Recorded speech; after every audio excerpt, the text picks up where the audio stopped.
take that same badge, put a gold jewel in the eye, and that will indicate that this car is the big boy one, right? To be honest, with this being like the last buzzworthy model cars that Dodge has, the name really could be Demon. They just could call it Demon all over again.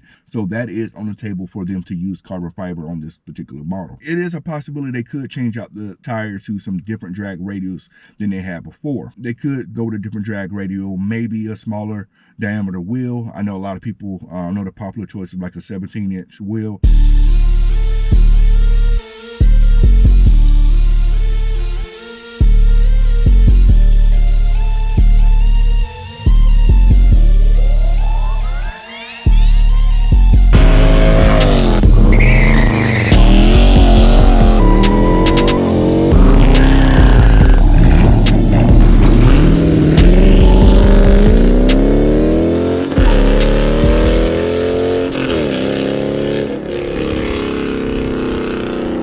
YouTube family, what is going on? Welcome back to the channel. Welcome back to another video. Thank you so much for tuning in. And if you are in love with cars and like cars, you're in the right place for all that type of stuff. And if you haven't already, make sure you hit the subscribe button. And if you are subscribed to the channel, I want to appreciate you very much for doing so. Now before I go any further, I'll put up some clips at the beginning of the video of some of my predictions on this final last call car and whatnot. And of course, I mean, we got some things right, of course some things I didn't get right. The whole one fast 29, I thought I was on to something for a while there, and I made that prediction before any teaser videos came out, so I didn't have any direction on that. I just thought that was the direction I was gonna go in. So we've all watched the reveal.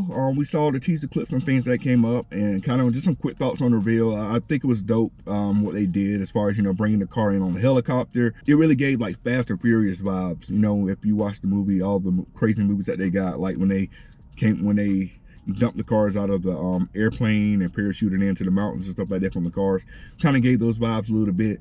I understand with doing a live event outside, you're gonna run into issues as far as with the tractor trolling Tim while he was trying to talk and all that type of stuff. I mean, and you got the planes flying over there close to I think a naval base, Air Force base or something like that. So there's a lot of factors when we do something outside, but I understand why they did it, and I think that was pretty cool what they did. Now, how does it compare, in my opinion, how does it compare to the original Demon unveiling?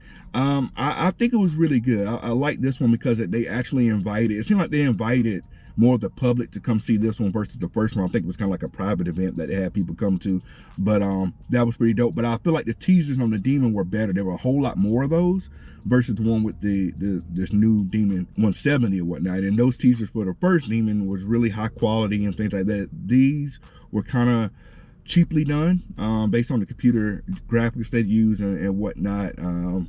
But you know, it is what it is at the point. I guess they didn't want to do the exact same thing. They had to change it up some, but still the first ones look better from the first Demon. But nonetheless, I'm not going to talk too much about the stats of the car. I know they kept showing the stats and things like that. One thing I do want to mention with the stats, of course, all the stats that they showed were based on a prep track with the maximum horsepower, things like that. So the car is capable of doing those numbers, but we know people live all around the United States, and those numbers will not replicate all the time. And I think that's one of the things that happened with the Demon. They said this Demon is going to be this 9-second car, and it wasn't. There very few people hit that number, and they struggled to hit that number, right? If you're in high elevation areas, you're definitely not going to hit that number. If it's hot, you're not going to hit that number. It's so many factors that go into drag racing and hitting the right numbers. Also, key thing, if you're just a regular person that goes out to the drag strip occasionally, you're definitely not going to hit those numbers. Drag racing, even though you're going in a straight line, there's a lot that go into it as far as launch and things like that. Track prep plays a lot into how well your car can perform. So I'm doubt we're going to see people replicate at 8-9 on a regular basis. Maybe this car be easy to hit 9 seconds on a more consistent basis than before, but definitely you're not going to be hitting 8 seconds all the time. So, but the thing about that is people don't see this car show up at a drag strip and think, oh no, it's going to run 8 seconds, things like that, but it's more than likely not. So that really leads me into my next point. I know in my previous video I talked about production numbers, and I was thinking like with this car, the production numbers will be so low we probably will never see one at a drag strip. People will not be racing these and things of that nature. I am really shocked that they are doing 3,300 total units, and that number sounds familiar because that's the exact same amount of demons that they made back in 2018. So if you want to put that into perspective really quick, 3,300, that is if you take all the final call cars, the last call edition cars, you only gonna get 500 Black Ghost cars, 5,000 King Daytona. So right there's already more Demon 170s than those cars. You only get 1,000 Super Bs. That's 500 narrow body, 500 wide body. We got what, 1,000 Charger Swingers, 1,000 Challenger Swingers, 1,000 Shakedowns, both narrow and wide body. So the Demon is actually, based on the numbers, it's going to be easier to get than the other cars, which is kind of wild, right? This is the most powerful car that they ever produced, and they're producing more of these than their other models. And to put that even to more perspective, if you look at like all the trims of cars and you just drive around normally, you're going to see more V6s than RTs. You're going to see more RTs than Scat Packs. You're going to see more narrow body Scat Packs than wide body Scat Packs. Probably going to see more wide body Scat Packs than Hellcat. As you go up in trim, you're going to see less and less of that car. But with these final call cars and the numbers, they're putting a lot of their production bank into this car, which is kind of shocking, right? I expected this number to be really limited. I was expecting it to be less than 500, but they are actually, it seems like they are giving each Demon owner the opportunity to get this car, since they're producing the same amount of cars as they did with the Demon. So they want to make sure they can make those Demon owners happy. Now, another thing on top of that, I think they are producing a maximum of 3,000 or 3,300, and that could be based on supply. So long as they can get them all built before the end of the year, then they'll get all those cars. So, but they have to get them all built, right? At the end of the year, they're not going to fulfill orders, or they're not going to build them. So in a year, that's going to be it. So that's going to be interesting to see if they are able to build every allocation of this particular car. But this right here, this is the main part of the video I really want to talk about. The main thing I've been thinking about with this car coming out. I know based on performance, this car does outperform the Demon in every single way. You saw the car launch. That car did a wheelie extremely easily did a wheelie. The Demon did a wheelie, but it was one of those things. It was kind of hard to make the Demon, the original Demon, do the wheelie. This 170 Demon did it with ease. I'm not sure how well the track was prepped. Maybe some of you guys are out there, maybe some of you guys were on the track. I couldn't really, I was watching at home, but I couldn't tell how well the track prep was, but it seemed to be a pretty decently prepped track. But still, nonetheless, that car did a wheelie extremely easy. So the grip is there with that car, the power is there with that car, and as long as you have, it seems like a decent track prep, you should be pulling wheelies every time you bring that car out. But then again, results may vary. With this car coming out, performs better than a Demon. Is this car more valuable than Demon? Like, the price wise is this. So 2018, I'm just gonna give you a quick breakdown of prices here. I'm gonna talk a little bit of numbers here and things like that. So price wise, in 2018, the price of the Demon at that time was $84,995, right? That was before your destination charge of $1,095 and the gas guzzler tax of $1,700. So your total MSRP base price was going to be at least $87,790, right? Now the 2023 Demon, we're gonna put that into perspective. What we see with this, $96,666. That's a lot of sixes. MSRP, right? You add the shipping, which is $1,591, and the gas guzzler tax of $2,100. That gives you a total of $130,000. No, I couldn't say that right. $100,357. So if you are going for a Demon 170, you're paying at least $100K for that. But this is the part I think is interesting, right? 2018 to 2023, that is a span of 5 years.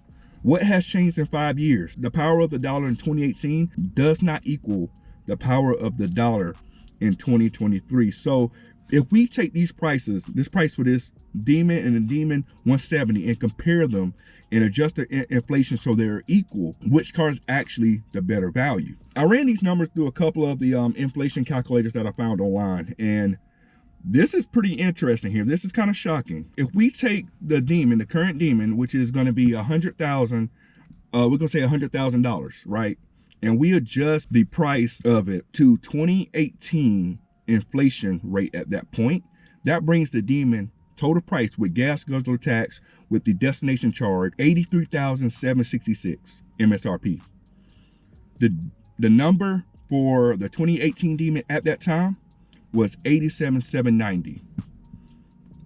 So what that says is the 2023 Demon, adjusted for inflation, is a better buy, is a better, has better value than the 2018 Demon. The new Demon that is faster, better performing in every single way, is actually a better buy than the previous Demon that is replacing. To me, that shocked me to know that the adjusted, the adjusted price on inflation is better for the 2023 Demon versus the 2018 Demon. So I think the main question everybody is probably wondering, like, how in the world is the new Demon with all this advanced stuff, more horsepower, better performing, cost less than the previous Demon? I think this is why. So pretty much, if you call back to 2018, the Demon at that time was redesigned from the ground up. Granted, yes, it uses a Challenger. It is a Challenger, right? So most of the body was already there, but there was a lot of stuff that went into that Demon that had to be developed from scratch, right? The drag mode suspension was something brand new at the time. The tires they used on that was something new at the time. The wheels was something new at that time. The wide body was something new at that time. The chiller system was something new that had to develop at that time.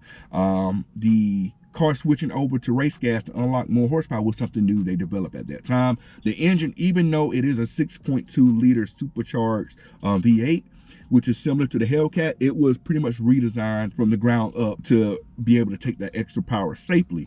Also, the hood was engineered for a very specific reason. It's a lot of stuff that went into that car at that time that was a first that they had to develop from the ground up. So that means more money spent in research and development for the 2018 Demon. Fast forward to 2023 with the current Demon 170, this car already had a starting place. A lot of the stuff that's already on the car was already there. A lot of the parts that's on the Demon actually came from Direct Connect, or they came from another car, or all the stuff was basically there. So it was very little that they needed to do to this car in comparison to the 2018 Demon to get this thing to run what it ran. The engine that's in it was already developed and researched. The only thing they really had to do was to make it foolproof, so when someone puts gas in it, no matter the octane, that the car will automatically adjust.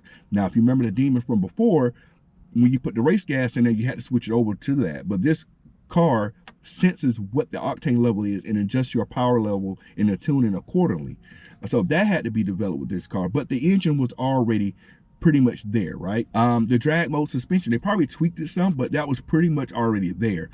Adding the half wide body in the back and no wide body in the front, nothing needed to be developed for that. They did change out the wheels and they did change out the tires. Trans brake that they had to develop in 2018 did make it easier to use in a new car. The chiller system was already there. Like I said, the hood scoop that they used was already there. A lot of the stuff on the current car was already there. The parachute that used on the car, that whole system was already there. They've been using that on the drag pack. When you look back on it, and I'll be interested to see the numbers. I like numbers for whatever reason. I'll be interested to see how much money did they spend on research and development for the 2018 Demon versus the 2023 Demon. I want to bet, I bet the 2023 one was much lower than the 2018 one. You also got to keep in mind this as well. The 2018 Demon, a lot of the parts and stuff from that Demon were used in a whole bunch of different cars. The chiller system, well, actually, I'm gonna say this: the engine from the 2018 Demon is the red eye engine. The drivetrain, all that stuff went directly to the red eye.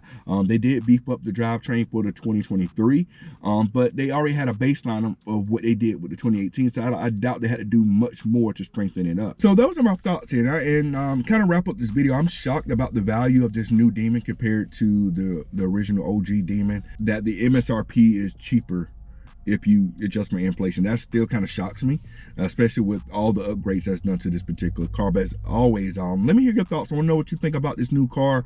Not as limited as I thought it was going to be, so there is a high chance that this car will be out there on the track, and I hope people do, take this car out and put it through its paces. I'm really interested to see how this thing performs in the real world and things of that nature. Drop some comments below in regards to that. But as always, if you made it this far in the video, please make sure you subscribe to the channel, man. We want you around for the long haul and all the car stuff we got going on. We will catch you on the next video. We're out. Cut it.